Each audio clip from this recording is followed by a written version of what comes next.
शेख के बेटे का एक्सीडेंट हो गया। डॉक्टर, आपके बेटे की दोनों टांगें काटनी पड़ेगी। शेख सिर पकड़ के बैठ गया। डॉक्टर, हौसला रखें शेख साहब। शेख, कल बेगैरत को नई जूती लेकर दी है, पता नहीं दुकानदार वापस करेगा भी या नहीं।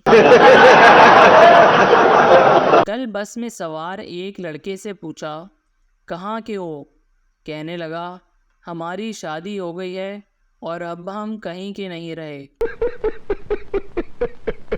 आदमी, सर मेरी बीवी खो गई है। डाकिया, ये पोस्ट ऑफिस है, पुलिस स्टेशन नहीं।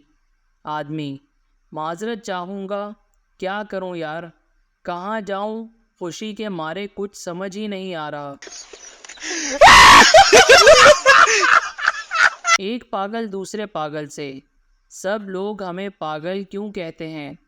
दूसरा पागल, तू दफ़ा कर यार, ये ले टमाटर और रूह अफ़ज़ा बना।